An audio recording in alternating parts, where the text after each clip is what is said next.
dalam penuntasan masalah korupsi. Mungkin itu dari PBHIMI MPO. Billahi taufiq wal hidayah.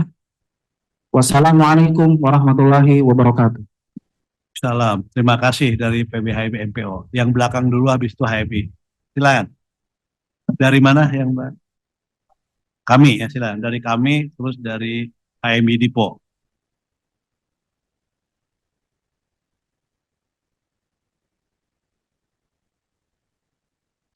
Bismillah.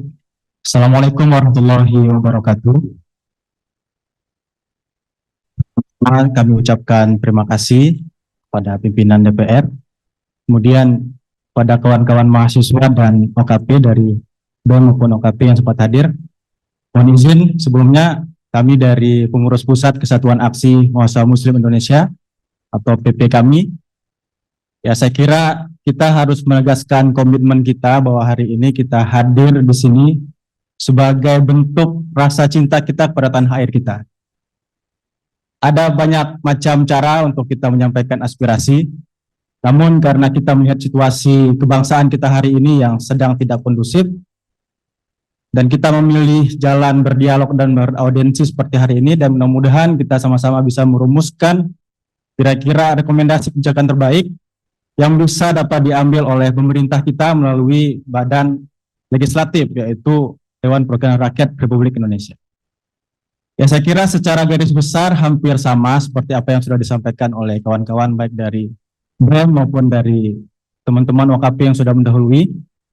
Secara garis besar dari kami sendiri, kita membawa tajuk menyoal Indonesia. Ya kira-kira dengan 4 poin tuntutan yang sekiranya nanti bisa dikanalisasi, dan izin pimpinan DPR untuk nanti kami memberikan kajian akademik. Tapi saya untuk membacakan terlebih dahulu. Jadi menyoal Indonesia kita bagi ke dalam 4 klaster. Yang pertama, kami menyoal kepada pemerintah dan aparat keamanan. Kita sama-sama bersepakat bahwa niat kita melakukan demonstrasi pasti baik.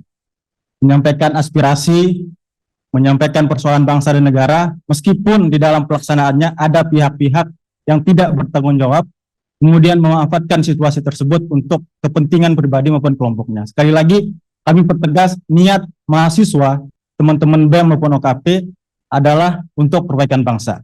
Dan dalam momentum Agustus ini saya kira ini merupakan sebuah error daripada situasi kebangsaan kita dan perlu kanalisasi yang terbaik. Sehingga tadi, pertama kami ingin menyoal kepada pemerintah dan aparat keamanan, menuntut agar pemerintah segera melakukan penyelidikan secara tuntas terhadap kematian warga sipil, termasuk Afan Kurniawan, serta menghentikan segala bentuk represivitas terhadap demonstrasi dan aksi unjuk rasa yang dilaksanakan oleh rakyat. Kemudian, kami juga meminta untuk segera dilakukan reformasi sektor keamanan secara menyeluruh dengan fokus pada peningkatan profesionalitas aparat keamanan serta mengusut tuntas kelompok-kelompok atau individu yang melakukan tindakan anarkisme, memanfaatkan aksi unjuk rasa untuk tujuan-tujuan tertentu yang merusak ketertiban umum. Mungkin secara praktis, seperti dikatakan oleh kawan-kawan tadi, bisa membentuk tim investigasi independen, kemudian juga dibuka secara transparan kepada publik dalam proses maupun hasil daripada tim investigasi tersebut. Kemudian kedua, kami menyoal DPR dan partai politik.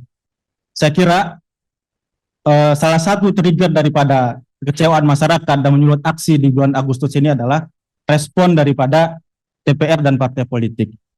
Sehingga kami mendesak kepada DPR untuk segera menghentikan pembahasan mengenai kenaikan tunjangan anggota DPR, melakukan transparansi penuh terhadap seluruh anggaran, fasilitas, dan penggunaan dana yang berkaitan dengan kegiatan legislatif. Kemudian kami juga meminta kepada DPR untuk memecat anggota DPR yang terbukti melakukan tindakan provokatif atau penyalahgunaan mandat yang diberikan oleh rakyat, serta memberikan sanksi tegas kepada kader partai yang terbukti tidak menjalankan tugasnya dengan integritas, seperti yang terjadi pada beberapa kasus di masa lalu, untuk memulihkan kepercayaan publik terhadap lembaga legislatif. Jadi saya kira DPR kita masih kita percaya, DPR kita masih hasil daripada proses demokrasi yang sah, Adapun kepercayaan-kepercayaan yang semakin menurun ini karena tindakan satu dua oknum di dalamnya. Sehingga untuk mengembalikan kepercayaan publik tersebut, kami minta kepada pimpinan DPR, khususnya pimpinan partai politik untuk melakukan evaluasi secara total. Kemudian menyoal reformasi dan legislasi pro rakyat. Menuntut DPR agar segera mengesahkan beberapa RUU yang berpihak kepada kepentingan rakyat, seperti yang disebutkan oleh kawan-kawan tadi, mulai daripada RUU perampasan aset, kemudian perlindungan pekerja rumah tangga untuk peningkatan perlindungan hak buruh domestik dan RUU masyarakat adat. Kemudian kami juga mendesak untuk menolak pasal-pasal yang bermasalah dalam beberapa revisi Undang-Undang Agraria, kemudian KUHP, RUU Polri, dan RUU Penyiaran yang berpotensi mengancam kebebasan pers, kebebasan berpendapat, dan hak-hak sipil lainnya.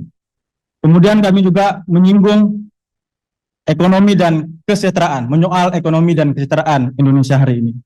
Kami meminta kepada pemerintah dan DPR khususnya untuk segera mencabut kebijakan yang tidak berpihak pada rakyat dan merelokasi anggaran pendapatan dan belanja negara atau APBN untuk kepentingan yang lebih produktif, pro rakyat, serta penguatan sektor kesehatan, pendidikan, pangan, dan kesejahteraan masyarakat. Ini termasuk peningkatan kesejahteraan guru, yang tadi disampaikan oleh Tum Prima, Tum KMNI juga menyampaikan.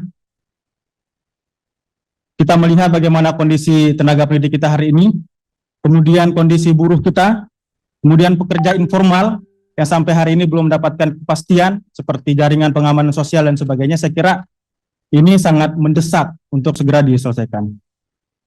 Kemudian kami juga menyoal perihal untuk segera mendesak pemerintah menerapkan sistem perpajakan yang progresif, yang lebih adil, di mana individu atau kelompok orang-orang yang kaya atau kelompok-kelompok kaya membayar pajak yang lebih besar.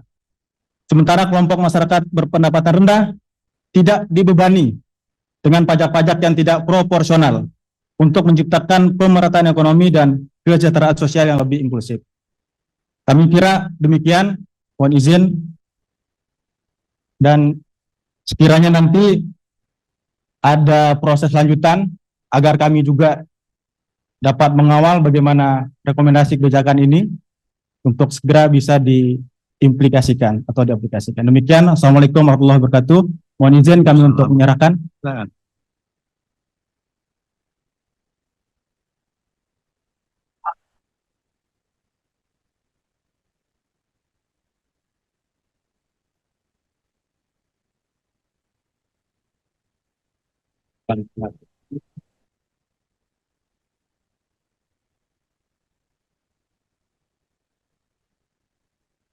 Terima kasih dari PP kami. Berikutnya silakan dari HMI.